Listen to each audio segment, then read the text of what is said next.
this WrestleTalk news, William Regal leaves AEW confirmed, CM Punk teases WWE return confirmed, and Ollie's going to be here reviewing AEW Dynamite. That's nailed on. So subscribe and enable notifications to always on for daily wrestling news videos. Support WrestleTalk! So, after nearly 2 weeks of speculation on the matter of William Regal and his supposed AEW exit / WWE return, it looks like we can now wrap a nice little bow around the whole story, as AEW president Tony Khan himself has now confirmed Regal's impending exit from the company. After being questioned on the matter at yesterday's ROH Final Battle media call, TK put all of our minds at ease and confirmed much of the details that we have been hearing on the situation. TK said, "I got a phone call saying William Regal had approached Chief Legal Officer Mega Perek and said basically he has a son who works in another wrestling promotion and he really wanted us at the end of the year, when we had the option to renew his contract, he was asking us that we would not. Nothing bad, we were having a great time working together, but this is an opportunity for him to go back and work in these golden years of his career with his son and do things that he likes to do, coaching, and he has friends that he would like to go back and coach with. It's a very complex situation for AEW because he was a huge part of what we're doing on screen, and we really value him." But while Regal will indeed depart the company at the end of the year, his time being shown and referenced on AEW programming is not set to end so abruptly as seen by last night's Dynamite. More on that from Ollie in a bit. So now that the matter of Regal's WWE return has been addressed, I guess we can all just look forward to seeing him on the first Raw, NXT or SmackDown of 2023, right, yeah? Well, not so fast, Triple H, because there's a special WWE-centric stipulation that was apparently inserted into the terms of Regal's AEW release that will prevent him from appearing on WWE TV for the next year, and that is according to TK himself. So I guess we'll have to take our WWE fantasy booking hats off for now. Oh no, this is a regular hat. Speaking of fantasy WWE bookings, for years CM Punk and WWE were like two opposing magnets. No matter how much we tried to mash them together in our minds, they just never seemed possible that they could ever fit together again. And that has turned from magnets into jigsaw pieces, that metaphor. At least that's what we all thought about Punk. That is until the whole brawl-out punchy thing. So with Punk seemingly staring at the AEW exit door as well, it seemingly leaves WWE the only show in town with pockets deep enough to afford big money Phil. But that couldn't happen. Phil? Couldn't. Right? What's this? Punk's updated his Instagram story. All right, let's see. I mean, it's likely probably just another Larry post, but we'll bite. Hold on, is that Punk in... That's Punk in WWE. But what does it mean? Now, Punk's random upload of a photo of his WWE tenure with a wild Festus in the background, I may add, seems particularly odd and lacks any real context to go with it because, of course it does. Punk just keeps sending out the bait and we can't help ourselves but to latch on. Stupid fish-brained idiot. So, is this photo a tease of an impending WWE return or just a case of Phil trolling us all? Let us know in the comments down below. Right, before we get into the AEW review, moving on to someone that has been missing about as much as Punk has on AEW TV lately for seemingly no real reason, and that is none other than the Redeemer, Miro. Now, Miro's absence from TV has been peculiar to say the least, with the former TNT champion not appearing since teaming with Sting and Darby Allin at All Out over 3 months ago. Is he injured? Is he suspended? What's going on? Well, according to Fightful Select, none of the above, as the answer is creative simply hasn't been presented for him. The report states the plans were set to be discussed, however, as of yet, these have not happened. Now, according to Fightful, not only has Miro been completely healthy, but he is also actively ready to compete and is eager to return to the ring. Miro's 2022 match counter consists of a truly staggeringly low figure of just about 4 bouts for the entire year. Granted, he did miss a chunk of time with a hamstring injury. However, the majority of that time has been spent waiting in the wings for some sort of just direction. Hopefully, this can all be sorted soon because we miss the big man dearly. Thanks for your support on Patreon. Have an argy-bargy margy-pargy and the abominable Michael Abbott. You too can get your own shout-out and loads more exclusive WrestleTalk content by going to patreon.com/WrestleTalk. But it's Thursday, you know what that means. My review of AEW Dynamite in about purple hat minutes. Also, remember to subscribe and enable notifications to always on. Only then can you become a true honorary Ollie.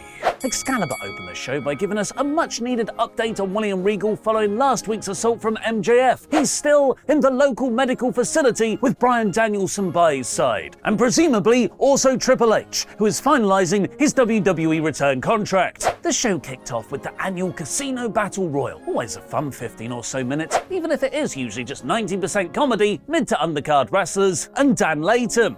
Dustin Rhodes got to make his return from injury, hitting a great Canadian destroyer on Dan Layton. Jungle Boy was brutally taken out by a W. Morrissey chokeslam high on his neck on the ring apron, and the spot of the match was Dalton Castle being caught 3 times by his boys every time Brian Cage punched him out the ring. Unfortunately, like a lot of AEW since All Out, the Firm were also there, with the final bit of the match being built around Matt Hardy and Ethan Page teaming against Ricky Starks. Because Matt Hardy is in the Firm, remember? Because the Firm is where wrestlers pending actually substantial creative go, formerly known as the Andrade Family Office, formerly known as the Andrade Hardy Family Office, formerly known as the Hardy Family Office, also known as Rampage. The Firm are really just a booking crutch now. A gang of bodies for the story you actually want to focus on to get over. In this case, it was pushing Ricky Starks, who eliminated Page to win, making his match next week against MJF both for the World Championship and the Diamond Ring, which prompted the best segment on the whole show.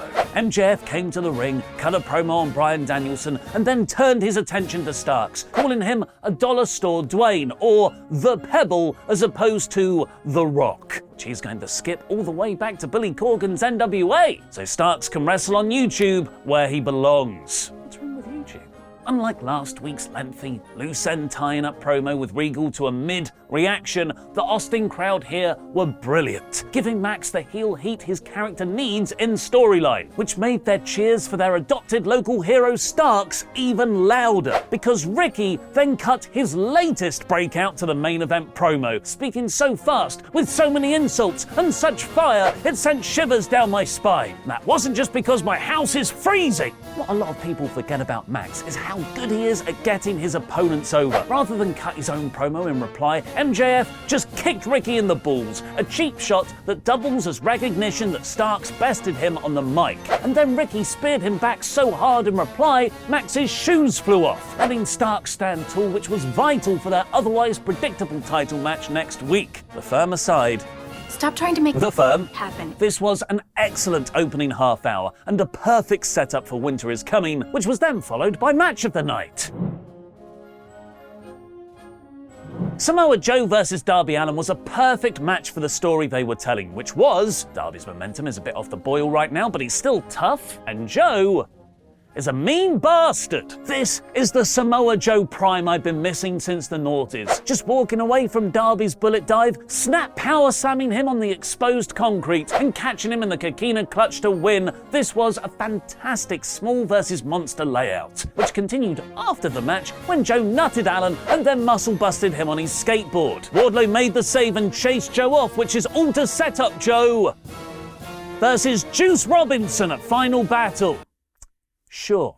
Orange Cassidy agreed to take on an opponent of Dan Layton's choosing on Rampage. Hopefully it's Miro. Moxley promised me this Sunday's Final Battle will be the end of the eternal Blackpool Combat Club versus JAS feud, which I would believe if I hadn't been told that every other month since April. The latest match lineup of that feud saw Claudio Castagnoli and Wheeler Yuta beat Daniel Garcia and Jake Hager. It was the post-match that actually progressed the story. Tony Schiavone played an interview he recorded with William Regal a few weeks ago to be played in the event of Regal's demise.